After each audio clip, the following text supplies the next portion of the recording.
Doctor Jaishankar शाही, BA तृतीय वर्ष, हिंदी साहित्य, प्रथम पत्र से संबंधित आज के व्याख्यान में महाप्राण सूर्यकांत त्रिपाठी निराला रचित कविता तुलसीदास का हम अनुशीलन प्रस्तुत करेंगे।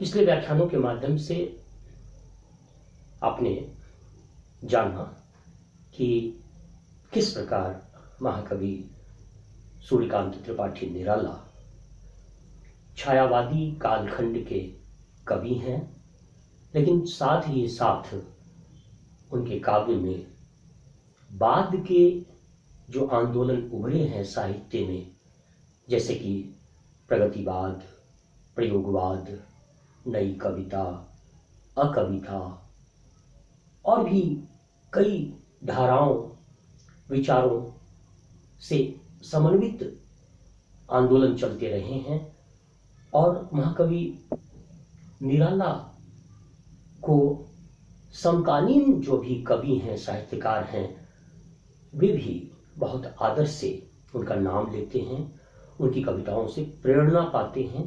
तो महाकवि निराला की कविता में विभिन्न काव्य आंदोलनों के बीच हमें परिलक्षित होते हैं। आज जिस कविता का अनुशीलन हम करेंगे, यह एक दीर्घ कविता है, लंबी कविता है और कविता का शीर्षक है तुलसीदास। जैसा कि शीर्षक से ही स्पष्ट है कि महाप्राण निराला जो स्वयं कवि हैं, एक दूसरे महान कवि तुलसीदास के बारे में इस कविता में लिख रहे हैं। यह बड़ा ही रोमांचक और रोचक तथ्य है कि एक कवि दूसरे कवि के बारे में कुछ लिख रहा है, काव्य का सृजन कर रहा है।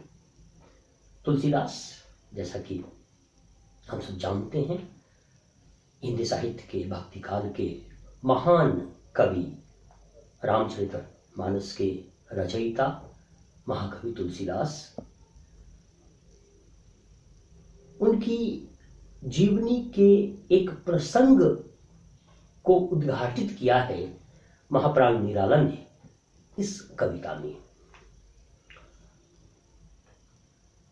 इस कविता का जो कथानक है वह संक्षिप्त है कि जनश्रुति है, अनुश्रुति है कि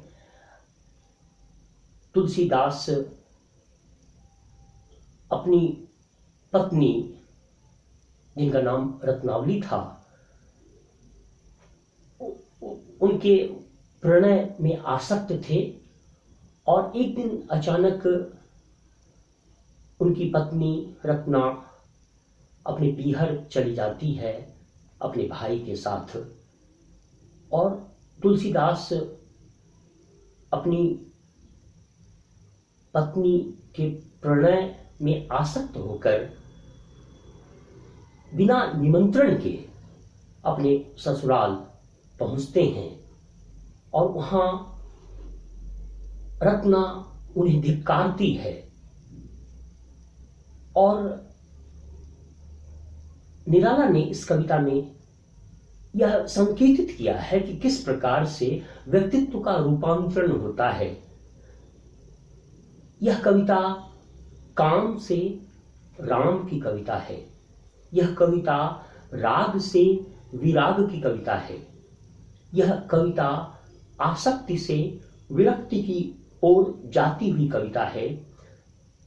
अपनी पत्नी रत्ना के धिक्कारने और भर्त्सना करने के कारण तुलसीदास का ज्ञान चक्षु खुलता है और उन्हें आभास होता है, उनका विवेक जगता है। तो इसमें तुलसीदास के हृदय परिवर्तन की मार्मिक घटना को प्रस्तुत किया है महाप्राण सूर्यकांत त्रिपाठी निराला ने इस कविता में। इस कविता के अवतरणों का हम वाचन करते हैं और फिर इसके भावार्थ का हम अनुशीलन प्रस्तुत करेंगे। कथानक की चर्चा हमने पूर्व में कर दी है और कविता की शुरुआत हो रही है। कविता का जो छंद है अपने पाठ्यपुस्तक में जो संकलित है उसका हम वाचन करते हैं। कविता का शीर्षक है तुलसीदास। वह आज हो गई दूर तान, वह आज हो गई दूर तान, इसलिए मधुर वह और गान, सुनने को व्याकुल हुए प्राण प्रियतम के। छूटा जग का व्यवहार ज्ञान, तब उठे उसी मग को अजान, कुल मान ध्यान श्रद्ध स्नेह दान सक्षम से।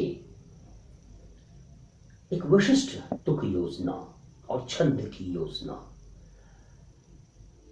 समीक्षक, आलोचक, वरेण्य विद्वान डॉक्टर रामविलास शर्मा ने तुलसीदास काव्य की प्रशंसा की है और इसके नूतन छंद और तुक योजना की भी प्रशंसा समीक्षक शर्मा जी ने की है। हम इसके भावार्थ को देखते हैं और पहले तुक की योजना को देखते हैं। वह आज हो गई दूर तान, इसलिए मधुर वह और गान।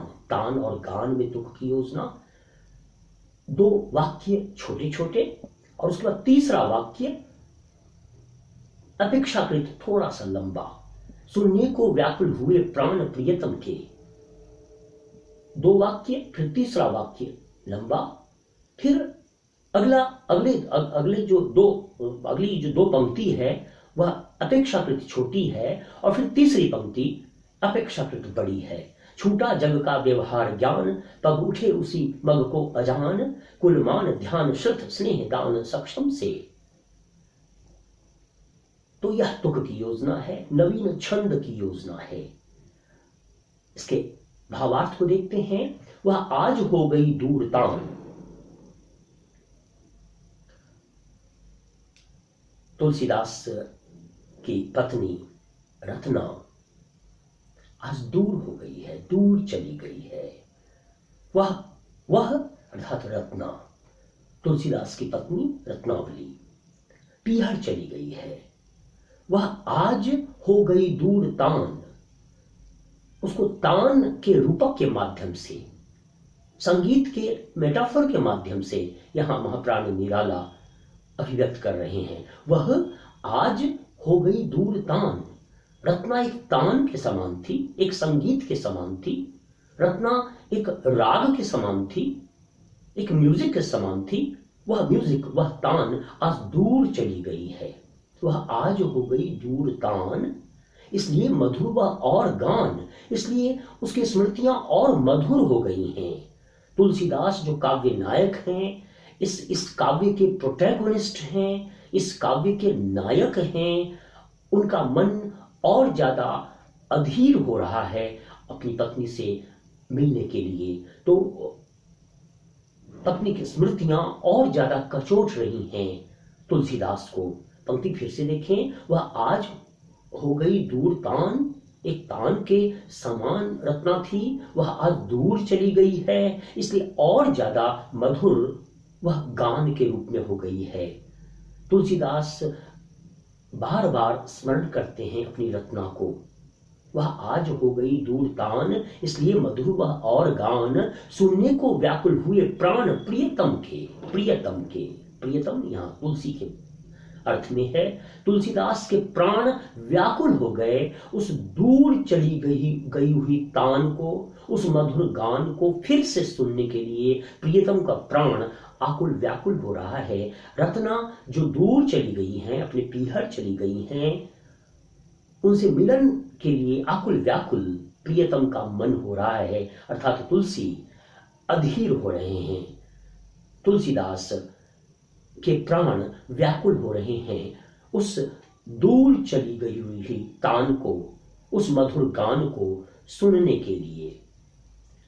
आज इस अवतरण के भावार्थ और अनुशीलन के साथ मैं अपने वक्तव्य को समाप्त करना चाहूंगा।